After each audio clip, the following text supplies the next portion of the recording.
Hello दोस्तों, स्वागत है आपका कमल स्टडी पॉइंट में। दोस्तों, मैं लेकर आया हूं आज आपके लिए भारत की भौगोलिक स्थिति और इसका विस्तार।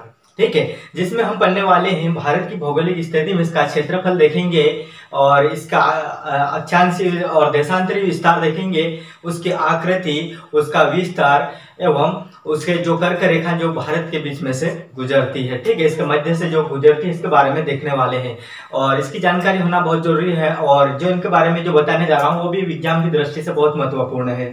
तो इसको हम शुरू करते हैं। आज है ना भारत की भौगोलिक स्थिति, इसके बाद हमारे इसको महत्व अलग से देखेंगे दूसरे वीडियो में। आज के वीडियो में इतना ही देखेंगे, है ना। इसके बाद भारत की मानक समय रेखा, ये ऐसी चीजें हम देखने वाले हैं भारत में। तो आज हम पढ़ेंगे भारत की भौगोलिक स्थिति। अब इधर देख लो कि भारत का मैप्स कैसा है। अच्छा है तो वीडियो को लाइक जरूर कर दीजिएगा, है ना। और अगर वीडियो शुरू से अंत तक देखना, अगर अच्छा लगे तो वीडियो को लाइक करना, चैनल पे नए हो तो सब्सक्राइब जरूर कर दीजिए और कमेंट में मुझे बता दीजिए और भी आपको कौन से टॉपिक से पढ़ना है और क्या पढ़ना आपको अच्छा लगता है और कैसा पढ़ना अच्छा लगता है। ठीक है, तो हम इसको पढ़ेंगे भारत की भौगोलिक स्थिति को कि इसके अंतर्गत कौन कौन सी जानकारी हमको प्राप्त होती है। ठीक है, हम शुरू करते हैं भारत की भौगोलिक स्थिति। भारत की भौगोलिक स्थिति में हम पढ़ेंगे अभी क्षेत्रफल। ठीक है, हम क्षेत्रफल को देखने वाले हैं कि जो क्षेत्रफल आता है, ठीक है, क्षेत्रफल की हम बात कर रहे हैं कि भारत का क्षेत्रफल कितना होना चाहिए। ठीक है, भारत का क्षेत्रफल की अगर बात की जाए तो 32,87,263 वर्ग किलोमीटर क्षेत्र है भारत का। ठीक है, इसको हम देखने वाले हैं। भारत की अगर हम बात करते हैं तो भारत क्षेत्रफल की दृष्टि से विश्व में कौन सा स्थान रखता है ना। विश्व में इसका 7वां स्थान है।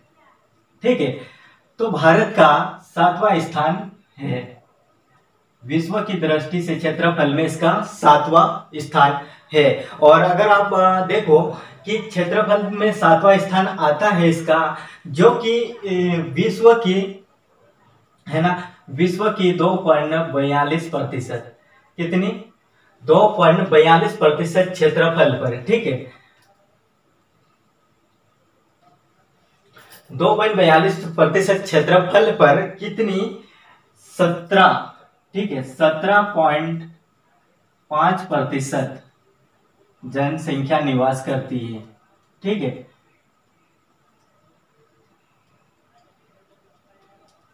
ओके, आपको समझ में आया होगा कि क्षेत्रफल की दृष्टि से विश्व का 7वां स्थान भारत रखता है। विश्व का 7वें स्थान पे सबसे बड़ा देश है। ठीक है, और 2.42% क्षेत्रफल पर कितनी 17.5% जनसंख्या निवास करती है भारत में, जो कि जनसंख्या में अगर बात करें तो 131,69,573 है ना।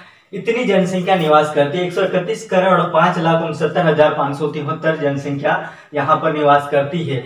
जिसमें हम अगर पुरुष की अगर बात करते हैं तो पुरुष यहाँ पर 62,61,21,843, ये पुरुष की बात हो रही है। ठीक है, 62,31,21,443 पुरुष जनसंख्या है। और अगर हम महिला की बात करते हैं, महिला जनसंख्या की अगर हम बात करते हैं तो ये है 58,74,47,730, है ना। तो ये इतनी महिलाओं की जनसंख्या, आंकड़े याद रख लीजिए, नहीं भी याद रहे तो भी आप इसको इस तरह से याद रख सकते हैं, है ना, कि 62 करोड़ महिला पुरुष है, पुरुष जनसंख्या, और 58 करोड़ यानी कि 62.5 करोड़ पुरुष हैं और 58.5 करोड़ महिलाएं हैं। ठीक है,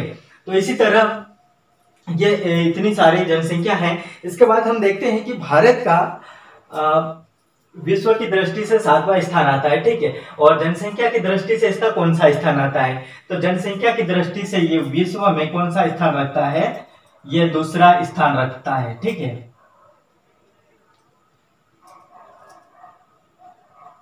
जनसंख्या की दृष्टि से दूसरा स्थान भारत का आता है। चीन के बाद भारत का ही स्थान आता है जनसंख्या में। तो ये जनसंख्या में भारत 7वां स्थान रखता है। ठीक है, आगे हम बात करते हैं कि भारत को उपमहाद्वीप की संज्ञा दी गई। ठीक है, उपमहाद्वीप, इसको उपमहाद्वीप की संज्ञा इसलिए दी गई कि यहाँ पर विशाल क्षेत्र होने और अनेक विशिष्टताओं के कारण भारत को उपमहाद्वीप की संज्ञा दी गई है। ठीक है, तो इसी तरह इसका क्षेत्रफल आता है और यहाँ पर इतनी सारी जनसंख्या भी निवास करती है। आप देख लीजिए कि 17.5% जनसंख्या निवास करती है, सिर्फ 2.42% क्षेत्रफल पर कितनी 17 यानी कि 121 करोड़ जनसंख्या निवास करती है। अभी लगभग में हो गई 135 करोड़ के लगभग में हो चुकी है भारत में जनसंख्या वर्तमान में, लेकिन 2011 की जनगणना के अनुसार 131 करोड़ जनसंख्या भारत में निवास कर रही है। ठीक है, आगे हम पढ़ते हैं इसकी अक्षांशीय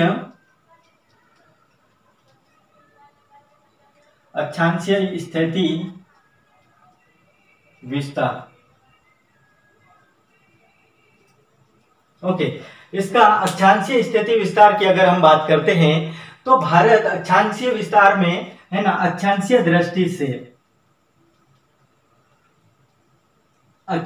दृष्टि से भारत कौन से गोलार्ध में। ठीक है, तो ये है उत्तरी गोलार्ध में।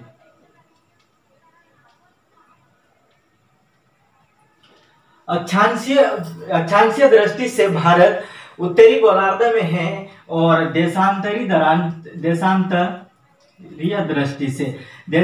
दृष्टि से ये है पूर्वी गोलार्ध में। ठीक है, ये भी आपको समझ में आ जाएगा, मैं अभी आपको समझा दूंगा।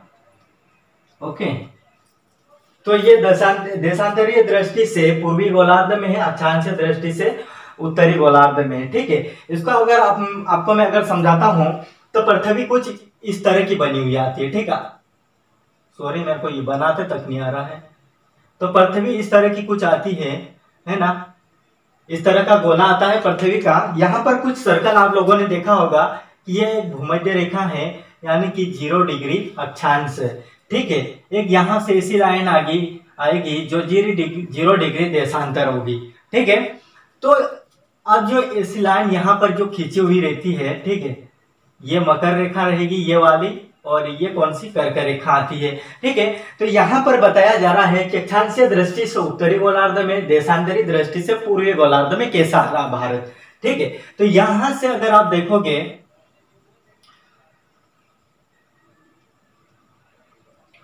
ठीक है, ये 0 डिग्री देशांतर है और ये 0 डिग्री अक्षांश है। आप देख रहे हैं कि 0 डिग्री देशांतर से पश्चिम की अगर बात करते हैं, पश्चिम में, तो ये किधर हो जाएगा, पश्चिमी गोलार्ध हो जाएगा। और यहां से अगर हम देखते हैं 0 डिग्री देशांतर से पूर्व में, तो ये पूर्वी गोलार्ध आएगा। ठीक है, उसके बाद हम 0 डिग्री अक्षांश से नीचे देखेंगे, यानी कि दक्षिण में देखेंगे तो दक्षिणी गोलार्ध आएगा। और यहां से उत्तर में हम देखते हैं, यानी कि ऊपर की ओर जाते ध्रुवों की ओर, तो हमें उत्तरी गोलार्ध मिलेगा। ठीक है, तो इसी तरह भारत हमारा जो है, ठीक है, भारत जो आता है तो यहां पर आता है कुछ इस तरह से।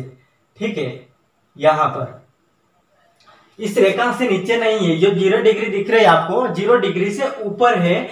और देशांतरी जो 0 डिग्री देशांतर है इससे पूर्व में। ठीक है, तो आप देख रहे हैं कि जो देशांतरी है ना, देशांतर रेखा से पूर्व में आता है और अक्षांश रेखा से उत्तर में आता है, इसीलिए इसको पूर्वी गोलार्ध देशांतरी दृष्टि से और अक्षांशीय दृष्टि से इसको उत्तरी गोलार्ध में माना जाएगा। ठीक है, आपको समझ में आ गया होगा कि यहाँ से 0 डिग्री से पूर्व में पूर्वी गोलार्ध और 0 डिग्री से उत्तर में उत्तरी गोलार्ध आता है। तो भारत इस हिस्से में है, उत्तर पूर्वी गोलार्ध में, इसीलिए देशांतर से ये किधर आएगा, पूर्व में, और अक्षांश से उत्तर में आएगा, इसीलिए, है ना।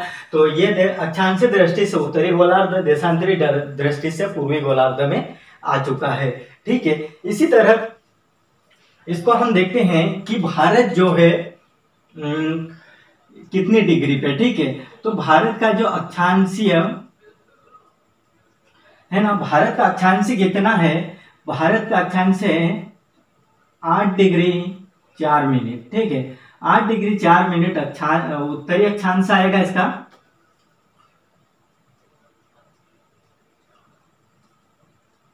एट डिग्री 4 मिनट उत्तरी अक्षांश है ना, 8 डिग्री 4 मिनट उत्तरी अक्षांश एवं 37 डिग्री 6 मिनट उत्तरी अक्षांश। ठीक है, यह आपको समझ में आया होगा या नहीं आया होगा, तब भी मैं आपको अभी समझ में ला दूंगा कि ये क्यों ऐसा आ रहा है। ठीक है, 8 डिग्री 4 मिनट उत्तरी अक्षांश, 37 डिग्री 6 मिनट उत्तरी अक्षांश कैसा आ रहा है।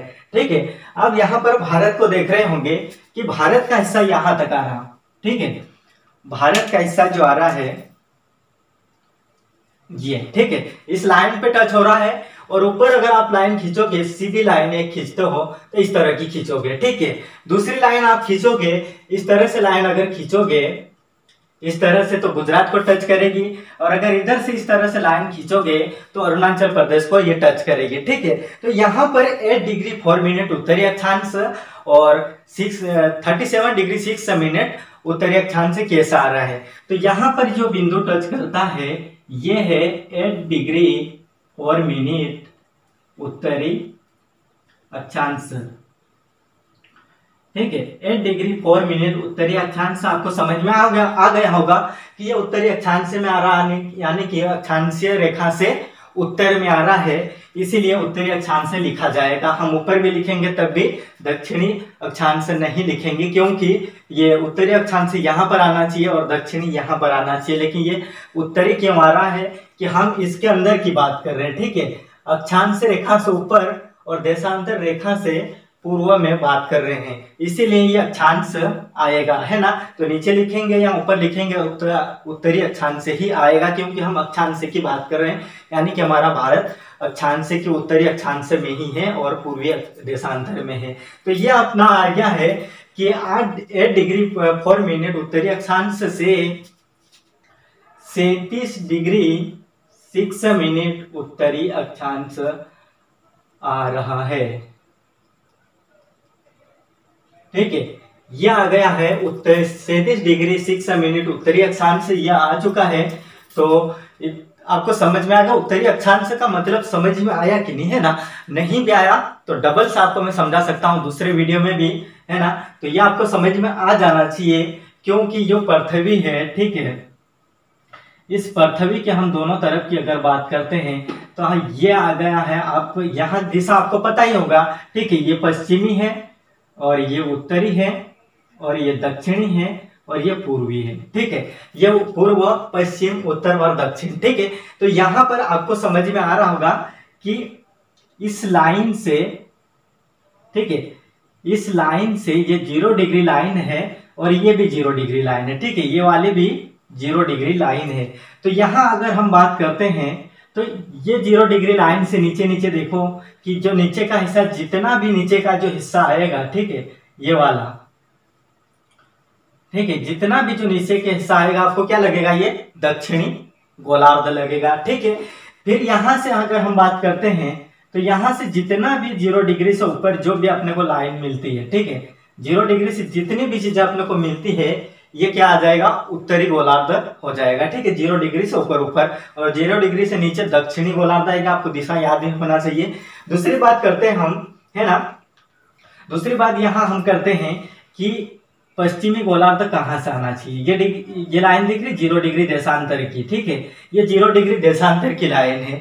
अब 0 डिग्री देशांतर से इधर का हिस्सा जितना भी आप देखोगे, ये वाला हिस्सा, ठीक है, ये वाला हिस्सा जितना भी देखोगे, ये क्या आएगा, पश्चिमी गोलार्ध आएगा। ठीक है, तो 0 डिग्री से पश्चिम में जहां से ऊपर से नीचे तक का इधर का हिस्सा क्या आएगा, पश्चिमी गोलार्ध आएगा। और यहां से इधर की हम बात करते हैं, 0 डिग्री से पूर्व में अगर हम बात करते हैं तो 0 डिग्री से जितनी भी इधर ऊपर से नीचे तक जितनी भी लाइन, जितना भी गोला रहेगा, ये पूर्वी गोलार्ध में रहेगा। तो हमारा भारत कहाँ पर है, यहाँ पर। ठीक है, ये यहाँ पर इस तरह का कुछ भारत है हमारा, है ना, कर्क रेखा के बीचों बीच में हमारा भारत है। तो ये 0 डिग्री से पूर्व में, यानी कि पूर्वी गोलार्ध में 0 डिग्री अक्षांश से उत्तर में, यानी कि उत्तरी अक्षांश से, इसीलिए हम भारत यहाँ पर है तो हम यहाँ लिखेंगे या फिर यहाँ लिखेंगे। ठीक है, इस भारत के ऊपर लिखेंगे या नीचे लिखेंगे, यानी कि हम है तो उत्तरी गोलार्ध में, इसीलिए हम इसको उत्तरी अक्षांश से लिखेंगे, ऊपर भी उत्तरी अक्षांश से ही लिखेंगे। ठीक है, आगे अगली बात करते हैं हम इसका देशांतरी विस्तार। ठीक है, देशांतरी की अगर हम बात करते हैं तो देशांतर में हमको मिलेगा 68 डिग्री 7 मिनट, है ना, 68 डिग्री 7 मिनट पूर्वी देशांतर। क्या आएगा? पूर्वी देशांतर। ठीक है, और अगला मिलेगा हमको 97 डिग्री 25 मिनट, है ना, 97 डिग्री 25 मिनट पूर्वी देशांतर हमको मिलेगा, है ना। तो पूर्वी देशांतर आपको समझ में आ रहा कि नहीं? यही प्रोसेस है इसका भी। ठीक है, इसका भी यही प्रोसेस है, क्योंकि पूर्वी गोलार्ध यानी कि 0 डिग्री देशांतर से पूर्व में आपको बताया कि जितना भी हिस्सा आएगा ऊपर से नीचे तक पूर्वी गोलार्ध में आएगा। इसीलिए भारत कहाँ पर है? पूर्वी गोलार्ध में है। ठीक है, अगर भारत यहाँ भी रहता तो पूर्वी गोलार्ध में ही आता। ठीक है, 0 डिग्री लाइन के नीचे भी आता तो पूर्वी गोलार्ध में आता है, लेकिन ये उत्तर में है और पूर्वी गोलार्ध में, तो हम उत्तर तो लिख चुके हैं, अभी क्या बचा है? जो पूर्व में है तो पूर्व लिखना पड़ेगा, इसीलिए ये पूर्वी गोलार्ध में आएगा, है ना।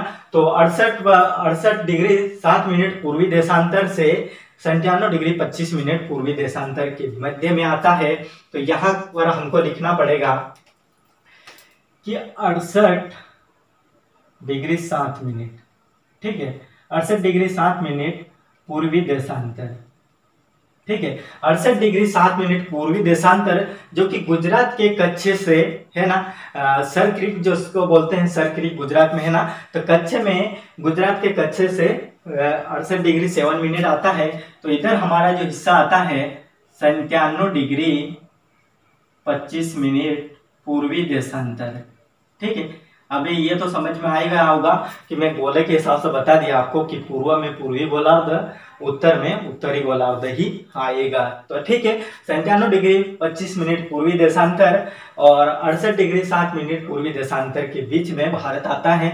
इधर 8 डिग्री 4 मिनट उत्तरी अक्षांश, 37 डिग्री 6 मिनट उत्तरी अक्षांश ही आएगा। उत्तरी अक्षांश और देशांतरी अक्षांश आपको समझ में आ गया होगा। ठीक है, तो आगे बढ़ते हैं हम कि हमारा जो डिग्री का काम खत्म हो चुका है। ठीक है, कि जो रेखाएं आपको दिख रही है, ठीक है, ये वाली रेखा, तो उत्तरी अक्षांश जो है आएगी, है ना, उत्तरी अक्षांश की अक्षांशीय और देशांतरी दृष्टि से हम बात करेंगे तो जो अक्षांशीय रेखा है, ठीक है, अक्षांशीय जो विस्तार है देशांतरी विस्तार से ज्यादा है। ठीक है, कैसा ज्यादा है कि यहाँ पर आप रेखाएं देखा होगा, ठीक है, ये पृथ्वी है, ठीक है, और ये दो रेखाएं हैं, एक अक्षांशीय और एक देशांतरी। ठीक है, तो यहाँ पर आपको रेखा दिखती है, ये मकर रेखा और उसके बाद ये रेखा, ठीक है, ये कर्क रेखा और बाकी ये रेखा ऊपर की आएगी। ठीक है, ये आपको दिख रही कहीं पर मिली हुई, ठीक है, ये कहीं पर भी नहीं मिलेगी, ये गोल गोल घूमती रहेगी। ठीक है,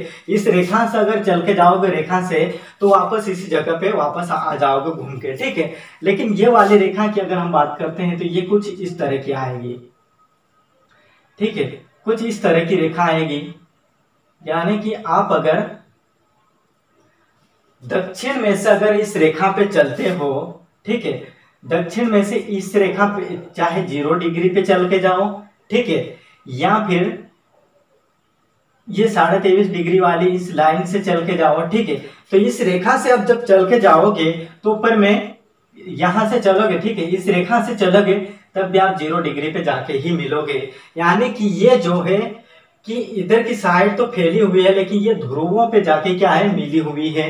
यानी कि आप 0 डिग्री से ध्रुवों की ओर जाओगे तो ये क्या हो जाएगा, देशांतर रेखा सिकुड़ जाती है। ठीक है, इसीलिए इनकी दूरियां क्या हो जाती, यहाँ आता आते इनकी 1 किलोमीटर में आ जाती है। ठीक है, तो इनकी रेखा यहाँ आकर इसकी रेखा मिल जाती है। इसके कारण क्या है कि अक्षांशीय विस्तार से देशांतरी विस्तार बहुत कम है ना, अक्षांशीय विस्तार देशांतरी विस्तार से ज्यादा है। तो इस तरह से आप ऊपर जाके मिल जाओगे और नीचे आओगे इस रेखा से तब भी यहाँ आकर मिलोगे। लेकिन इस लाइन से अगर आप चलोगे तो ये 111 किलोमीटर की इसकी दूरियां हैं इन रेखाओं की। तो यहाँ पर आप चलोगे, ठीक है, तो इसी रेखा पे वापस आओगे, दूसरी रेखा बदल नहीं सकते हो, है ना। और इन रेखाओं पे आप इधर से उधर जाके मिल सकते हैं, हर रेखाओं से अपन मिल सकते हैं। अगर मैं इस रेखा से चल के जाऊंगा तब भी मिलूंगा आपको, और आप इस रेखा से जाओगे तब भी उसी रेखा पे मिलेंगे हम ऊपर जाके। तो ठीक है, ये आपको समझ में आ गया होगा। अब आपको दूसरी चीज बताना है, वो है आकृति।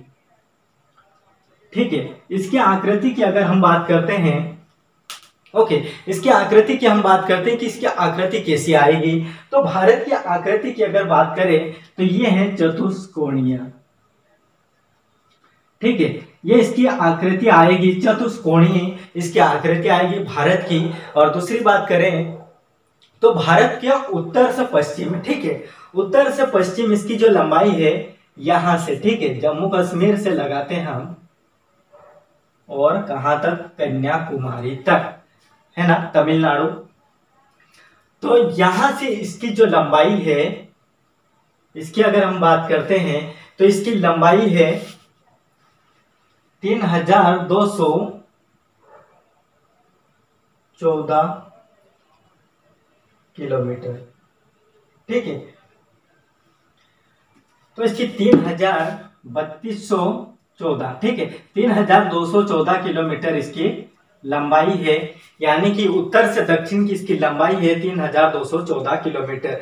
और अगर इसकी लंबाई बात हो गई, अब इसकी चौड़ाई की अगर बात करते हैं तो पूर्व से पश्चिम, ठीक है, पूर्व से पश्चिम यहां तक आएगा, गुजरात तक। इसकी पूर्व से पश्चिम की जो लंबाई है 2933 किलोमीटर। ठीक है, 2933 किलोमीटर इसकी क्या है, चौड़ाई है भारत की। ठीक है, तो ये यहां से, कहां से, कन्याकुमारी से, सॉरी, जम्मू कश्मीर से कन्याकुमारी तक इसकी लंबाई कितनी है, 3214 किलोमीटर इसकी लंबाई है। और इसकी चौड़ाई की अगर बात करें तो ये अरुणाचल प्रदेश से गुजरात के कच्छ तक इसकी लंबाई है 2933 किलोमीटर इसकी चौड़ाई है।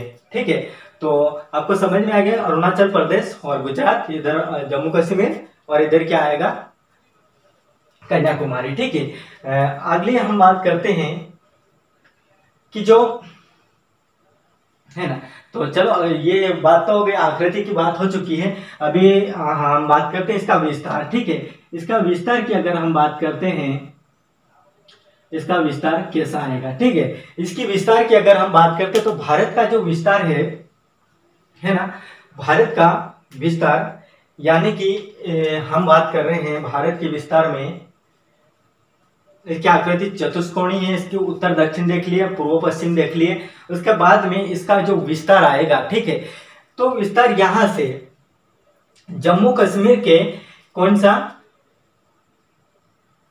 इंदिरा कोल, ठीक है, इंदिरा कोल, यानी कि जम्मू कश्मीर में इंदिरा कोल है। तो इसका सबसे उत्तरी बिंदु, ठीक है, इसका जो सबसे उत्तरी बिंदु इंदिरा कोल है, और सबसे जो पूर्वी बिंदु, ये सॉरी दक्षिणी बिंदु की अगर हम बात करते हैं तो ये है इंदिरा पॉइंट। ठीक है, इंदिरा पॉइंट, जिसको पिग्मेलियन पॉइंट कहते हैं, यानी कि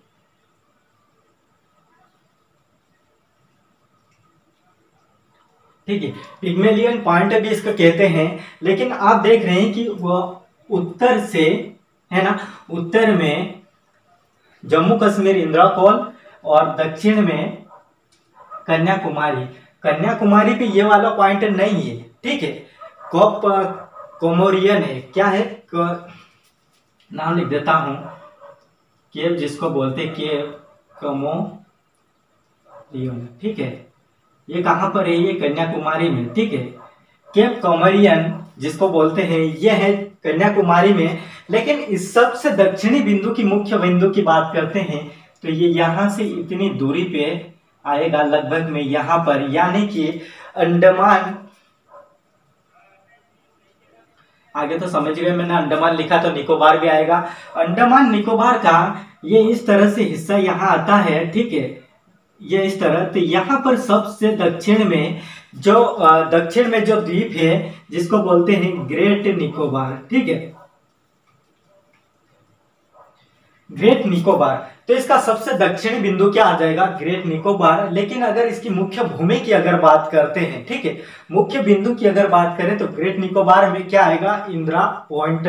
और अगर हम मुख्य भूमि की अगर बात करते हैं तो इसका सबसे दक्षिणी बिंदु केप कमोरियन इसका सबसे दक्षिणी बिंदु भी आएगा, ठीक है। लेकिन क्या हुआ था कि 2004 में जब सुनामी आई थी, है ना, 2004 में जब सुनामी आई थी तो 2004 सुनामी के कारण यहाँ पर क्या हुआ, जो इंदिरा है ना, इंदिरा पॉइंट जो द्वीप है, ठीक है, इंदिरा पॉइंट इसका सबसे दक्षिणी बिंदु क्या हो, 2000 सुनामी के कारण डूब चुका है अभी तरह, है ना, अभी से वह मतलब पूरी तरह डूब चुका है। तो ये यहाँ पर जम्मू कश्मीर से कन्याकुमारी, और दूसरी बात करते हैं हम ग्रेट निकोबार जो कि इंदिरा पॉइंट है, पिग्मेलियन पॉइंट जिसको बोलते हैं, ये है गुजरात के कच्चे में, है ना, जिसको सर क्रीक बोलते हैं, ठीक है। सर क्रीक में गुजरात जो कि आता है ना, गुजरात में यहाँ पर आता है, गुजरात में, ठीक है, यहाँ से अरुणाचल प्रदेश में, ठीक है। तो ये सबसे इसका जो पूर्वी बिंदु है, पूर्वी बिंदु की अगर बात करें तो ये किबिथु, ठीक है, किबिथु आपको समझ में आ गया होगा, किबिथु है ना, सबसे पूर्वी बिंदु किबिथु आएगा। और गुजरात की अगर हम बात करें तो सबसे जो पश्चिमी बिंदु, ठीक है, पश्चिमी बिंदु की अगर हम बात करते हैं तो पश्चिमी बिंदु आएगा यहाँ पर गुहार मोती, समझ में आया ना आपको, नीचे लिख देता हूं मैं, ठीक है। तो ये है गुहार मोती या गुहार माता भी बोलते हैं जिसको, है ना। तो गुहार माता गुजरात में है यहाँ पर, ठीक है, सबसे पश्चिमी बिंदु है गुहार माता या गुहार मोती जिसको बोलते हैं। तो सबसे पश्चिमी बिंदु भारत का ये आएगा, पूर्वी का किबिथु आएगा, अरुणाचल प्रदेश, गुजरात में गुहार माता, और अपना जम्मू कश्मीर में इंदिरा कोल, और कन्याकुमारी में केप कमोरियन, और ग्रेट निकोबार सबसे पूर्वी बिंदु ग्रेट निकोबार में आएगा इंदिरा पॉइंट, ठीक है। तो इसकी विस्तार की भी बात हो चुकी है, 2004 की सुनामी के पश्चात इंदिरा कोलप पूरी तरह डूब चुका है। आगे हम बात करते हैं इसकी कर्क रेखा की, ठीक है। कर्क रेखा की अगर हम बात करते हैं तो यहाँ पर कर्क रेखा है ना, कर्क रेखा का विस्तार, स्थिति या विस्तार, ठीक है। तो ये कितने, भारत के 8 राज्यों से होकर गुजरती है, ओके, भारत के 8 राज्यों से गुजरती है कर्क रेखा, ठीक है। उन राज्यों का नाम आपको मैं लिख दे रहा हूं अभी, ओके।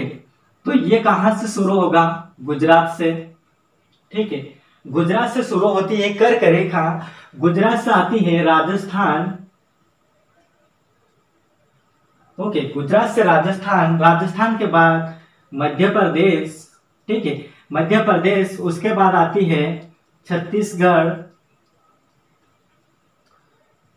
ओके, मध्य प्रदेश राजस्थान, मध्य प्रदेश गुजरात, मध्य प्रदेश राजस्थान, छत्तीसगढ़, उसके बाद आता है झारखंड, ओके, झारखंड के बाद आता है पश्चिम बंगाल, और 2 राज्य बचे, ठीक है। तो 2 राज्य हैं त्रिपुरा और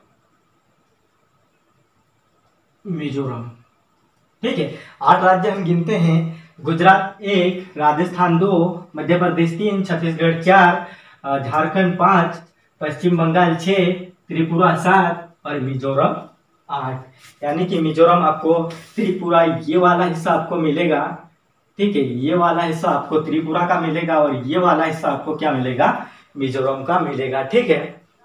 तो यहां से गुजरात आपको ये वाला हिस्सा मिल रहा है, ठीक है, यहां से आपको ये वाला हिस्सा राजस्थान का मिल रहा है, ठीक, उसके बाद में ये वाला हिस्सा आपको मध्य प्रदेश का मिल रहा है, उसके बाद में आपको आगे मिलेगा छत्तीसगढ़ का हिस्सा, ये वाला मिलेगा आपको, ठीक है। आगे हम चलते हैं तो यहाँ पर आपको झारखंड का कुछ हिस्सा मिलेगा, ठीक है। उसके बाद में छत्तीसगढ़ के बाद झारखंड, झारखंड के बाद आपको यहाँ पर पश्चिम बंगाल मिलेगा। पश्चिम बंगाल के बाद आगे जब आती है कर्क रेखा तो यहाँ पर आपको त्रिपुरा और मिजोरम दोनों मिल जाएगा। ठीक है, तो इसी तरह कर्क रेखा गुजरात से 8 राज्यों तक, यानी कि भारत के 8 राज्य, गुजरात से लगाकर मिजोरम तक 8 राज्य मिलते हैं। ठीक है, तो जो कर्क रेखा जा रही है, ठीक है, कर्क रेखा मध्य प्रदेश के मध्य से होकर गुजरती है। ठीक है, ये मध्य प्रदेश के 14 जिलों से गुजरती है कर्क रेखा। तो सबसे ज्यादा अगर सर्वाधिक अगर बात करें किसको टच कर रही है तो मध्य प्रदेश के 14 जिले, और सबसे कम यानी कि न्यूनतम राजस्थान में एक ही जिले से होकर गुजरती है। यानी कि इतना सा छीरा इसका लगता है। ठीक है, इतना सा छीरा, जब ये राजस्थान का इतना छीरा आता है तो यहाँ से कर्क रेखा गुजरती है। ओके, ये कर्क रेखा समझ लो, ये यहीं से जाती है कर्क रेखा, इस तरह की कुछ। ठीक है, इस तरह की कुछ आती है। तो ये राजस्थान के कुछ थोड़ा सा हिस्सा को टच करते हुए आती है। तो सबसे कम अगर टच करती है तो राजस्थान को, सबसे ज्यादा मध्य प्रदेश को टच करते हुए जाती है। तो कैसा लगा वीडियो? अच्छा लगा होगा, है ना? अगर वीडियो अच्छा लगा तो लाइक, शेयर और सब्सक्राइब जरूर कर दीजिएगा। इसी तरह आगे भी हम पढ़ेंगे, भारत का महत्व भी पढ़ेंगे, है ना? भारत का महत्व बाद में पढ़ेंगे, लेकिन इससे पहले हम भारत की समय रेखा, ठीक है, तो भारत का जो समय रेखा है, ठीक है, इनको पढ़ेंगे। भारत का टाइम पीरियड पढ़ने वाले हैं हम आगे। तो आपको कैसा लगा भारत की भौगोलिक स्थिति में, जिसका क्षेत्रफल पढ़े, आकृति, विस्तार, और इसके बारे में हम विस्तार के बाद में कर्क रेखा को पढ़े। ठीक है, तो कैसा लगा वीडियो? अच्छा लगा तो लाइक, शेयर और सब्सक्राइब भी जरूर कर दीजिएगा। ठीक है, और आप पढ़ने में कभी कमी मत रखिए, लॉकडाउन की गलत फहमियों में मत रहिएगा। ठीक है, लॉकडाउन जैसे ही खुलेगा कि हमको चांस मिलना चाहिए एग्जाम देने का, और एग्जाम देने का चांस भी मिलेगा, लेकिन इसमें पढ़ा हुआ होना जरूरी है, इसका ज्ञान होना जरूरी है, हर चीजें हमको आना भी चाहिए, तभी हम एग्जाम में भी दे पाएंगे और सही से क्वेश्चन हल करके आएंगे और हम एग्जाम को क्रैश कर पाएंगे। ठीक है, तो इसीलिए है ना, हमको सबसे ज्यादा पढ़ने की भी जरूरत है। ठीक है, जितना चाहे उतना पढ़ सको, जितना पढ़ सको उतना पढ़ो। ठीक है, 14-15 घंटा पढ़ने भी मायने नहीं रखता, लेकिन अगर आपने 8 घंटे भी अगर अच्छे से करा ना तो आप कवर कर सकोगे। ठीक है, आप जितना चाहे स्पीड से पढ़ते हो या जितने चाहे स्लो से पढ़ते हो, कोई 15 घंटे पढ़ रहे हैं तो उसको देखकर हम 15 घंटे नहीं पढ़ सकते हैं, लेकिन हम अगर जितनी हमारे अंदर क्षमता है उतना ही पढ़ेंगे, लेकिन सही से दिमाग फोकस लगा के पढ़ेंगे तो हम अच्छे से पढ़ पाएंगे। ठीक है, तो इसी तरह हम आगे भी बढ़ेंगे। ठीक है, भारत का टाइम पीरियड देखेंगे, इसकी जो इसका टाइम पीरियड भारत का कौन सा है। ठीक है, समय तिथि रेखा देखेंगे भारत का। तो आपको भौगोलिक स्थिति तो अच्छी लगी होगी मेरे हिसाब से। अगर अच्छी नहीं लगी है तो भी कमेंट के माध्यम से मुझे भी बता दीजिएगा कि मैं कैसे क्या पढ़ा रहा हूँ, मुझे भी पता चले कि मैं कितनी कमियां हैं मेरे में, और मैं उनको सुधारने की कोशिश करूंगा। और मेरा उत्साह बढ़ाने के लिए वीडियो को लाइक जरूर कर दीजिएगा। ठीक है, तो मिलते हैं अगले वीडियो के साथ। जय हिंद, जय भारत। Peace.